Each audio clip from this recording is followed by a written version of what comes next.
Morning बच्चों, कैसे हैं आप सब। क्लास 9th की मैथ की क्लास में आपका सबका स्वागत है बच्चों।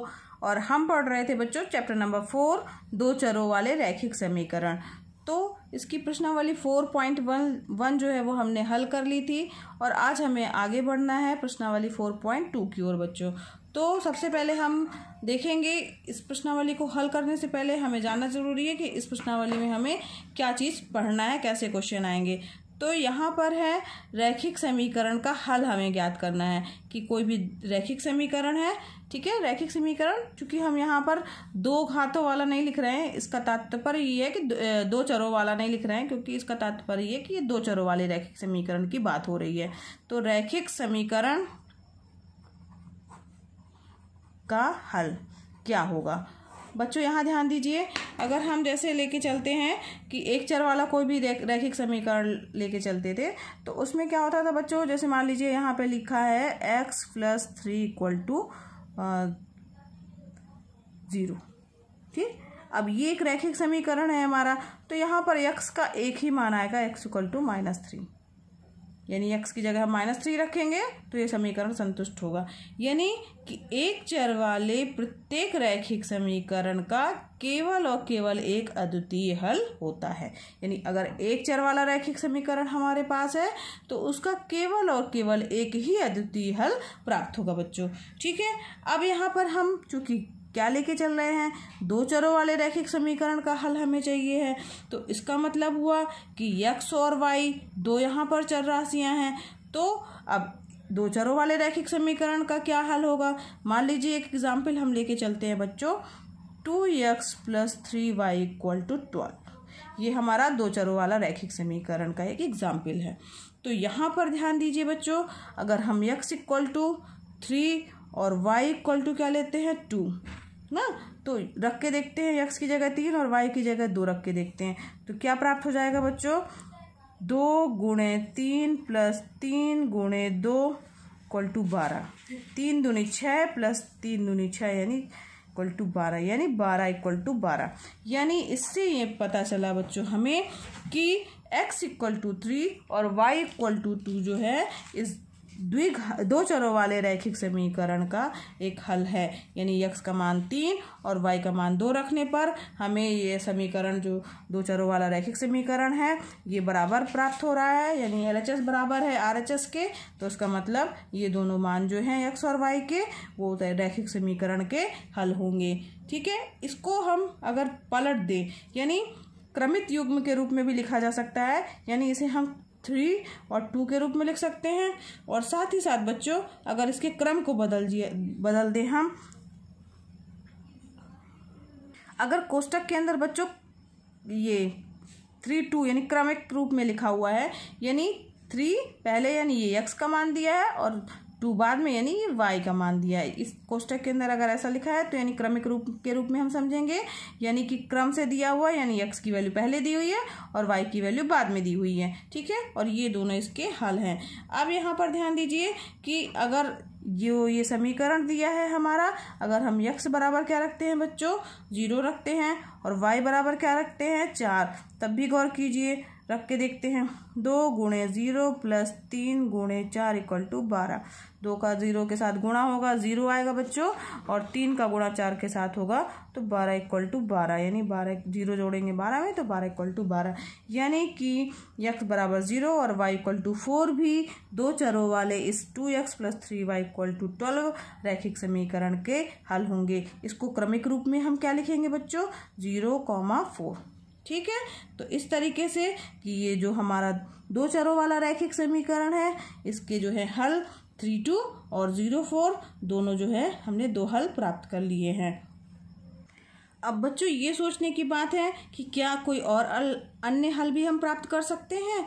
तो मान लीजिए अगर हम यहाँ पे 6 और 0 ले लें, x की जगह पे हम क्या ले लें बच्चों 2 दिया है, यहाँ पे x की वैल्यू क्या ले लें 6, तो 6 दूनी 12 हो जाएगा और y की जगह यानी 6 और 0 ले लें तो ये भी इसका एक हल हो जाएगा, ठीक है।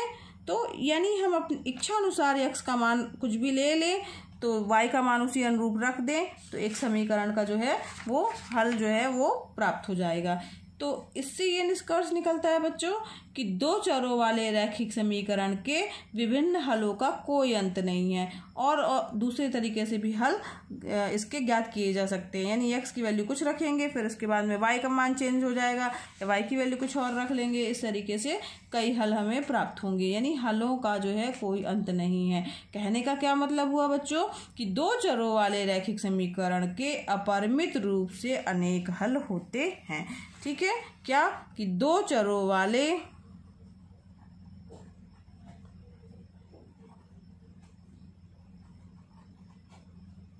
रैखिक समीकरण के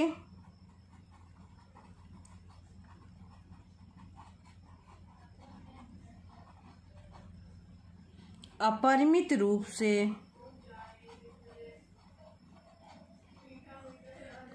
अनेक हल होते हैं। ठीक है, यानी इसके हलों की संख्या निश्चित नहीं है, यानी अपरिमित रूप से अनेक हल होंगे। दो चरों वाले जो एक चर वाला समीकरण था उसका एक और एक केवल अद्वितीय हल होता है, लेकिन जब दो चरों वाला रैखिक समीकरण आएगा बच्चों तो उसके क्या होंगे, अपरिमित रूप से अनेक हल होंगे। आइए चलते हैं प्रश्नावली की ओर अब हम। हाँ बच्चों, अब प्रश्नावली 4.2 पर ध्यान देते हैं। इसका पहला सवाल दिया हुआ है बच्चों, निम्नलिखित विकल्पों में कौन सा विकल्प सत्य है और क्यों। तो y बराबर दिया है 3x + 5 का कैसा हल होगा, एक अद्वितीय हल होगा कि केवल दो हल हैं कि अपरिमित रूप से अनेक हल हैं। तो बच्चों आप लोग निश्चित रूप से देख के बता पा रहे होंगे कि इसका विकल्प कौन सा सही होगा। तो अभी अभी बच्चों मैंने बताया है कि द्विघात समीकरण, ये कैसा समीकरण दिख रहा है आपको, द्विघात नहीं सॉरी दो चरों वाला। तो दो चरों वाले रैखिक समीकरण का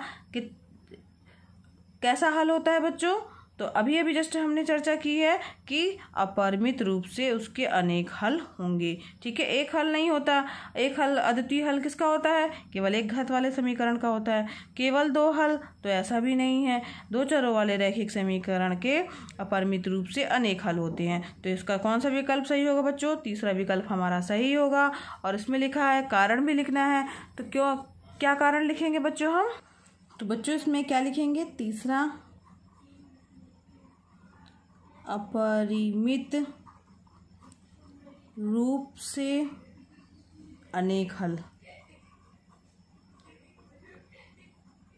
हैं। ठीक है, अब कारण लिखने के लिए दिया हुआ है, तो यहाँ पर ध्यान दीजिए बच्चों कि ये चर्चा हुई थी कि यक्स का मान अगर हम कुछ अपने मन से लेते हैं तो वाई का एक संगत मान प्राप्त होगा, और अगर वाई का मान कोई लेते हैं तो यक्स का मान जो है वो अलग प्राप्त होगा। इस तरीके से यक्स के अपने मन से जो है मान लेने पे वाई के मान जो है संगत मान प्राप्त होते जाएंगे, है ना। तो यहाँ पे क्या लिखेंगे, अनेक हल है क्योंकि यक्स के प्रत्येक मान के लिए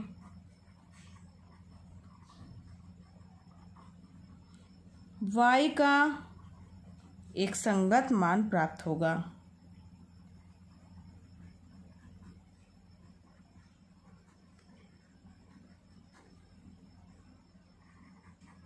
प्राप्त होगा या होता है, और विलोम भी इसका सही है, और विलोमतः भी। ठीक है, विलोमतः भी का क्या तात्पर्य हुआ कि y के लिए अगर हमको दूसरा मान लेंगे तो x का मान जो है अलग प्राप्त होता जाएगा, संगत मान कुछ ना कुछ मिलता जाएगा। समझ में आ गया ना बच्चों। चलिए आइए चलते हैं क्वेश्चन नंबर 2 की ओर। क्वेश्चन नंबर 2 कह रहा है बच्चों, निम्नलिखित समीकरणों में से प्रत्येक समीकरण के 4 हल लिखिए। ठीक है, 4 हल हमें लिखने हैं। अब ये तो हमें पता चल गया कि ना एक हल होता है ना दो हल होते, बल्कि क्या कितने हल होते हैं, अपरिमित रूप से अनेक हल होते हैं। तो इसमें लिखा है कि जो समीकरण दिए गए हैं उसमें से प्रत्येक समीकरण के हमें 4 हल लिखने हैं। 4 हल हमें लिखना है। 2x + y = 7 है, इसका पहला पार्ट है, ये सेकंड पार्ट है, थर्ड पार्ट है।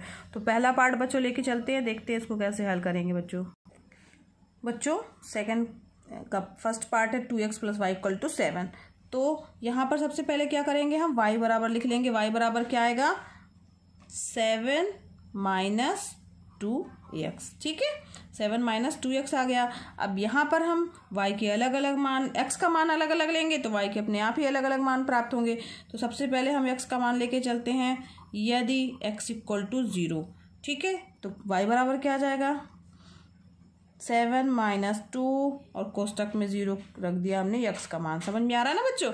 तो y बराबर आ जाएगा 7, यहाँ माइनस का चिन्ह लगा है, 7 माइनस 2 इंटू 0 करेंगे यानी 0, यानी क्या आ गया मान बच्चों 7। यानी x का मान 0 तो y का मान कितना आ गया हमारा 7 आ गया। ठीक है, अब यहाँ पे क्या करेंगे, अब एक बार हम x का मान और दूसरा चेंज करेंगे। यदि x बराबर ले लिया 1 तो y बराबर क्या आ जाएगा बच्चों, y बराबर 7 माइनस 2 इंटू 1। ठीक है, इस समीकरण में हम मान रखते चल रहे हैं। ठीक, तो y बराबर क्या आ जाएगा 7 माइनस 2 इंटू 1 करेंगे तो 2 आ जाएगा। तो यानी क्या आ जाएगा 7 माइनस 2 यानी 5। y का मान क्या आ जाएगा, जब x बराबर 1 है तो y बराबर कितना आ गया बच्चों 5 आ गया। इसी तरीके से आगे क्या लेंगे, x बराबर एक बार हम 2 लेके देखते हैं। यदि x बराबर 2, ठीक है, तो y बराबर क्या आ जाएगा, y बराबर आ जाएगा 7 माइनस 2 इंटू 2, 7 माइनस 4 यानी कितना आ जाएगा, 7 में से 4 गया 3, यानी x बराबर 2 तो y बराबर कितना आ गया हमारा 3 आ गया। ठीक है, समझ में आ रहा है ना बच्चों? बहुत ही आसान है। अब ये हमारे पास कितने आ गए 0 1 2, 3 मान हो गए, लेकिन हमें 4 मान ज्ञात करने हैं। तो एक बार हम ले लेते हैं। यदि x बराबर -1 तो y बराबर क्या आ जाएगा 7 माइनस 2 इंटू -1।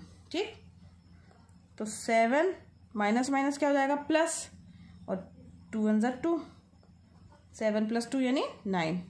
तो यदि x का मान -1 लेके चल रहा है बच्चों तो y का मान कितना आ रहा है 9 आ रहा है। तो एक तरह से कहा जाए कि जो हमारा प्रश्न था कि 2x, क्या लिखेंगे बच्चों, 2x plus y equal to 7 के 4 हल बताया था हमने बच्चों। कैसे लिखना है इसको, कोष्टक लगा के भी लिख सकते हैं। मैं x की वैल्यू पहले लिखेंगे। जब हमने x बराबर 0 लिया था बच्चों तो y का मान क्या प्राप्त हुआ था 7।